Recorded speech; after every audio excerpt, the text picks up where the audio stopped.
희망찬 내일을 준비할 수 있는 알짜 직업을 소개하는 히든잡. 오늘도 투데이 고용플러스의 공식 취업 도우미죠. 김민지 캐스터와 함께합니다. 안녕하세요. 안녕하세요. 네, 안녕하세요. 히든잡 시간입니다. 오늘 알아볼 직업은 바로 요양보호사입니다. 노인 인구가 많아지고 있는 지금 유망 직업 중 하나로 꼽히는데요. 히든잡에서 함께 알아보시죠. 네, 요양보호사와 간병인 아직도 헷갈려 하시는 분들이 꽤 있는데요. 정확히 요양보호사란 어떤 일을 하는지부터 짚어볼까요? 네, 가장 큰 차이점을 꼽으라고 하면 국가에서 인정하는 자격증이 있느냐 없느냐 이 차이일 것 같은데요. 간병인은 자격증 없이도 근무가 가능하고 몇몇 민간협회에서 자체 자격증을 발급합니다.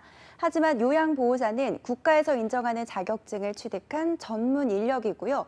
노인 의료복지시설 등에서 의사나 간호사의 지시에 따라서 치매, 중풍 등 노인성 질환으로 독립적인 일상생활을 수행하기 어려운 이들을 위한 서비스를 전문적으로 제공하는 인력을 이야기합니다. 네, 구체적으로 하는 업무에도 차이가 있죠. 네, 요양보호사가 하는 일은 의사와 간호사의 지시에 따라서 체온, 맥박 및 호흡수를 측정해서 기록하며 환자의 상태를 관찰하여 보고하는 일도 하고요. 크게 4가지로 나눌 수가 있는데요. 먼저 신체 활동 지원입니다.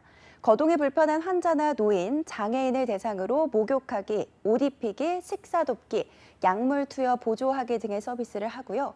인지활동이라고 해서 기억력 향상을 위한 재활활동도 돕고요. 일상생활 지원도 하는데요. 간병 대상의 주거 환경을 청소하고 병실 청소, 습도 조절 등 주변 위생을 관리합니다. 정서적으로 말벗이가 되기도 하고 의사소통에도 도움을 주는 것도 이 요양보호사의 역할입니다. 네, 요양보호사가 되기 위해서는 자격증이 필요하다고 했는데 그럼 어떤 준비가 필요할까요? 네, 나이, 경력이나 학력, 성별, 지역 등과 상관없이 준비가 가능한데요. 필기, 실기 과정과 더불어서 기준 시간에 맞는 교육을 이수하는 점이 중요합니다. 이론 80시간과 실기 80시간, 그리고 실습 80시간까지 총 240시간을 이수해야 요양보호사 자격증의 응시 자격을 갖출 수가 있습니다. 만약 내가 사회복지사 자격이 있다면 교육 시간이 확 줄어드는데요. 총 50시간만 이수를 하면 응시 자격이 생깁니다. 이후 국가시험을 통해서 요양보호사 시험에 합격해서 자격증을 취득한 이후에 구직활동을 통해 요양보호사로 활동이 가능한 거죠.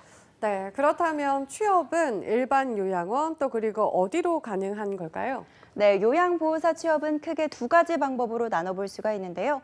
첫 번째 방법은 국가기관이나 사설기관, 전문 업체에 소속이 돼서 일을 기다리는 겁니다. 요양병원이나 방문요양원, 노인주거와 의료복지시설 등에서도 가능하고요. 두 번째 방법은 직접 일을 구하는 겁니다. 시간제로 원하는 곳에서 일을 할 수 있다는 장점이 있겠죠. 네, 특히나 우리나라는 고령화 사회에 진입한 이후 가장 빠른 속도로 고령화가 진행 중이기 때문에 수요가 클 수밖에 없을 것 같아요. 네, 앞으로 2025년이면 초고령화 사회로 진입한다고 하죠. 그래서 요양보호사 수요 역시 지속적으로 증가 추세입니다. 가족의 형태가 달라져서 요양보호사가 필수적이기 때문인데요. 대가족이 살던 과거와 달리 이제는 핵가족화로 인한 1인 가구와 독거노인 가구가 많아지고 이런 상황에 치매 같은 노인성 질환이 생긴다면 요양보호사의 도움을 받을 수밖에 없기 때문입니다. 이렇게 취업 전망도 밝은 요양보호사지만 퇴직률과 이직률이 다른 업종에 비해서 높은 편이라는 점은 알고 계셔야겠습니다. 네, 아무래도 몸이 불편한 사람을 돌본다는 게 쉽지는 않은 일이어서인가요? 네, 그런 이유도 있고요. 직업적으로 퇴사나 이직을 하는 이유 1순위는 스트레스라고 하는데요. 요양보호사가 스트레스를 받는 가장 큰 이유는 보호사 업무 이외의 요청을 받는 일이 많다는 겁니다. 아직 요양보호사에 대한 정확한 개념을 아는 분이 많지 않아서 생긴 하나의 진통 과정인데요.